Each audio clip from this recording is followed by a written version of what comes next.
lot of major happenings, a lot of small happenings. I had trouble picking the number one piece this week, but I felt Mass Effect was the best one.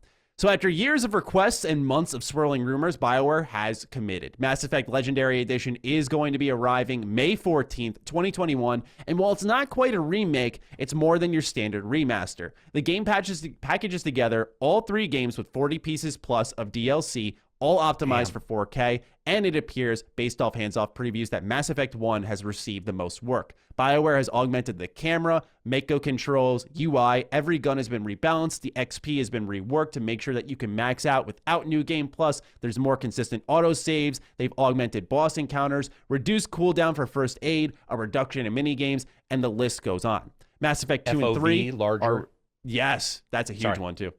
No, thank you for adding that in. I forgot to write that. Mass Effect 2 and 3 are receiving slight tweaks, mostly in the visuals department, and Mass Effect 3's multiplayer is not making a return because BioWare absolutely despises anything Maddie loves. Now, Mass Effect Legendary Edition can also be pre-ordered, which we recommend you wait, but this is not a time thing, by Game Pass Ultimate and EA Play members for 10% off. So if this is interesting to you, then you can take advantage of this. There is no word currently if you can do a free upgrade, say if you are a owner currently on PC. Sorry, I said currently twice there. Stephen Forgione writes in, hey, Maddie and Carrick, see any potential concerns in the upcoming Mass Effect remaster? I know art style is the one thing being talked about, but I'm more concerned by the lack of a distinct 60 FPS talk. I'm assuming it's there, but it would be nice to know ahead of time. That's all I have for this week. Keep up the great work. Loving this podcast more and more as time goes on. P.S. Any candidates for another BioWare Legendary Edition? My vote, other than the obvious KOTOR, is Jade Empire. You rock. That would be great. Best listener ever. You're the best listener ever. Yeah, dude, I think the most obvious one that would really happen would probably be Dragon Age. With Inquisition getting some tweaks. Definitely, but I don't know. Those games have aged pretty well, in my opinion, but I would say. But can you imagine an Origins Legends edition, though, Maddie? Where, it would have to be almost a remake because it is pretty cumbersome, but still, it'd be pretty. Yeah, that would be interesting to see. So, Carrick, you and I, big Mass Effect fans. I mean, that goes without saying. So, what do you make of some of the changes BioWare is making to this franchise? I know you and I have talked a lot about Mass Effect 1. This is the one we had really, I don't want to say worried about, but wondered how deep are they going to go? Does this seem, just from the outside looking in, deep enough? Yeah, because didn't you tell me they delayed, because I didn't follow Mass Effect as much as you did, but I believe that they delayed this because Mass Effect 1 wasn't getting the changes it required. Mm-hmm. It was internal delay, yeah. Yeah, so, and somebody else told me that too. Anyway, regardless, I will say the 60 FPS has been discussed. That was discussed this morning. It is up to 60 FPS. I talked about it in my news video where I was like, do not confuse locked as and up to as the same thing. It is up to 60 FPS. It is for sure 4K. They've increased textures. In fact, a modder that they had, one of the major modders, they didn't drop the name, who has got to play it, stated, now that I've seen this, I feel no need to mod that's a very encouraging which I think is, because I mod the hell out of my Mass Effect. I have text mod, and I've got like 8K textures on care. If that guy's saying that there's no reason to mod, then I'm assuming at minimum that's what they cranked. They fixed the elevators. Now the elevators, by the way, Lucy James from GameSpot did an awesome breakdown because I found her to be fairly accurate with what the previews show and what the game, because we've talked about where you get a preview and you're like, that seems too happy. Hers have been very good, and she did one for GameSpot, which I actually watched and was like, oh, this is actually, she's like, here's what I see, here's what I think, blah, blah, blah. And they were saying that in the elevator scenes now, the elevator doesn't really require you to sit in it. You can, though, if you want to hear the dialogue. Otherwise, you just hit A and you're out of the elevator, which I thought was pretty cool. It's like, it's just a truncated elevator now for that instant loading, which I'm assuming will be super fast. But yeah, I think it's fine. I think what I've heard is somebody was and I joked about lens flare edition, but I don't care so much about that. I think, and I definitely don't get the word concerned. I don't even get what would be the lightest version of the word concerned. Feels like they slightly get it. flummoxed. Yeah, if it's bad, it's bad. But I mean, it's supposed to be a Flash Gordon 1970s sci-fi movie as a video game. So some lens flare, a lot of lens flare, whatever. I'll probably end up Yeah. enjoying it. To me, I will say I love the visual upgrades. I've posted some on my Twitter account at GT7 Status if anyone wants to check Yeah, I it saw out. I those. also have it in my videos. There are some really, really impressive Yeah, improvements. substantial. I do agree, though, that sometimes it can look like you've given your artists a ton of brand new tools, and they said, Yeah. hey, let's put lens flare in every friggin' scene in the game. Right. One of Right. the more controversial scenes amongst the community that's received a lot of discussion has been Eden Prime. For those who haven't played Mass Effect, this is not a spoiler. It's first level. First time you touch the controls of the game, you're on this planet, you're investigating the Reaper invasion, and the sky is red. And there is a brooding atmosphere there. You can feel something's wrong, and there's something going on here. And it really is delivered to you in an artistic manner. It's one of my favorite parts of the whole trilogy, personally, just the way you can feel it, how it's coming, and Good then, color work. exactly, and you see how it develops later on in the franchise.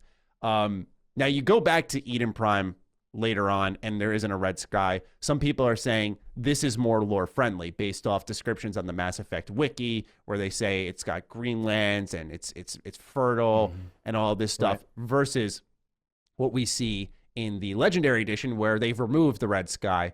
I wanted to get your thoughts on this. At the end of the day, I really don't think it matters. I'm still going to want to play this game and enjoy it. I was actually contacted by which this never happens. I was contacted by the BioWare community manager, who had tweeted at me that they're going to be specifically talking about this, which is just okay. Oh, because did you tweet about it or something? I did, but Or so put it did in a other video? people. Yeah, I did, but so did other people. He tweeted at me that keep an eye out for select content creators as well as press who will be talking about this specific shot. So I'm guessing there's more to come in that conversation. But I don't know. I think it's just noteworthy that to me it looked like they got carried away and lost the Edge. You're not. Remember what you were just talking about, where you weed out 50% of the staff, you bring in another 50%. Yeah. And there's some different minds on there. It feels like different minds didn't understand what was going into that particular moment in the game on a level of delivering a mood, and they went, "Oh, you want us to upgrade everything, right? So we've upgraded it. It objectively looks better, but it's not that same mood and atmosphere." So what do you make of the changes to Eden Prime? You'll have to look at that. I did see some stuff, and it didn't bother me too much, but I hadn't really thought about the atmosphere. If it's too sunshine, okay. So I can send it to you real quick, but there is also the idea of discordancy. So basically discordant.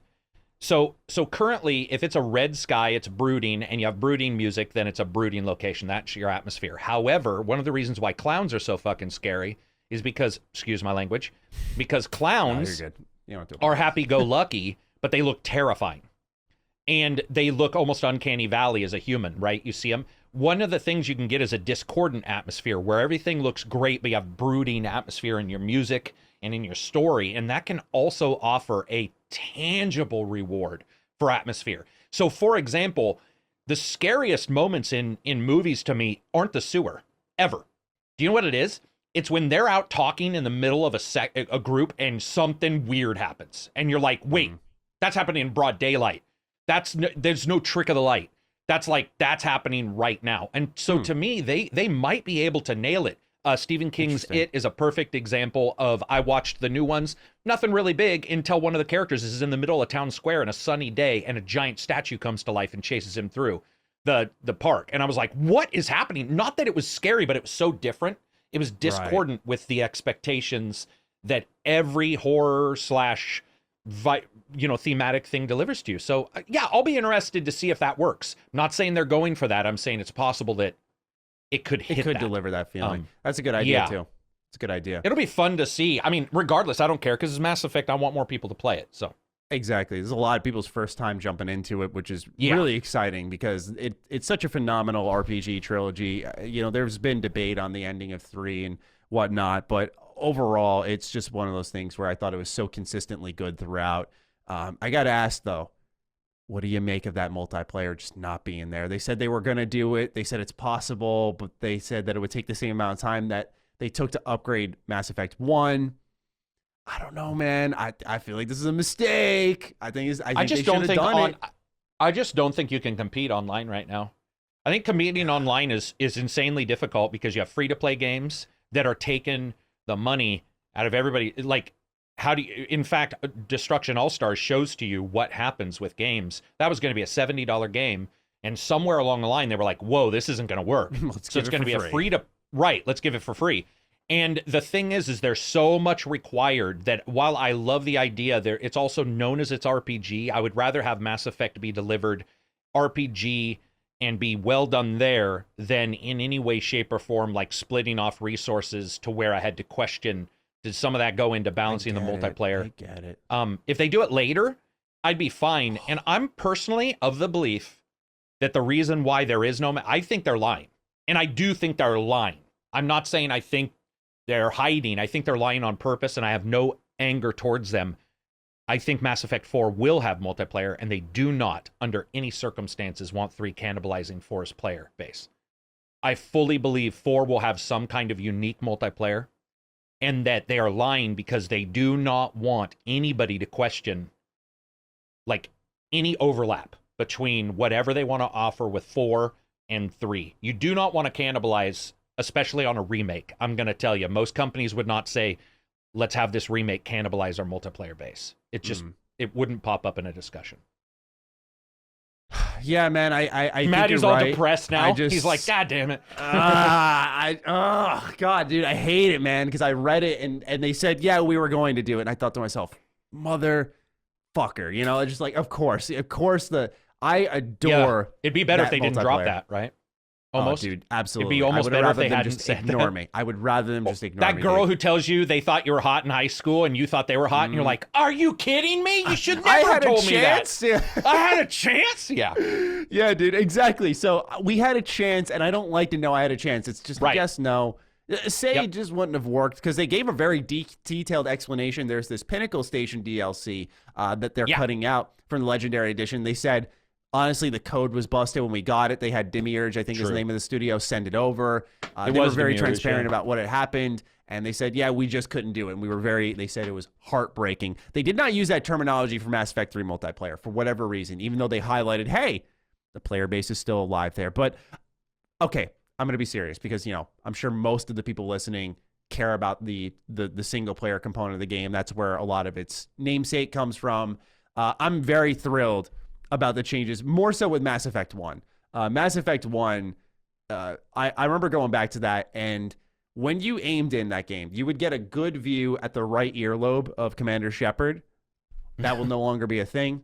The Mako controls, we can't speak authoritatively on that. Hopefully those have been improved. They said that they added new physics to it, speed boost to it, so you can get to certain places quicker, and then you can also control it a lot better. 2 things that were a major issue. Try doing that with a PS3 controller, by the way. It's horrendous. Guns being rebalanced, that's something that was really needed. Yeah, it was wonky in that game, and I don't even remember. I played that game over 70 times. It was a ridiculous number of times. And I can tell you right now that the last time I played it was prior to 3 coming out. And I remember playing it and thinking, I always stick with one weapon. As in, once I get a particular weapon, that's the one and I think powers were sort of the same. So, and we know that those are both being balanced. So that's awesome. Yeah. And I think they also took away class restrictions for certain weapons, so there's a little more freedom in what you can use, which is great. Interesting. I didn't know that. Because a lot of these things you could apply to Mass Effect 2 or 3, which play and look way better.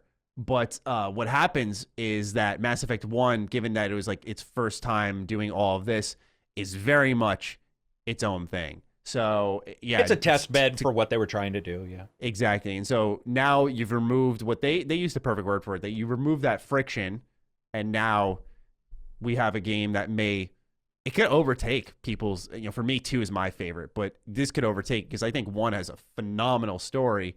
Dude, 1 story's so good. It is.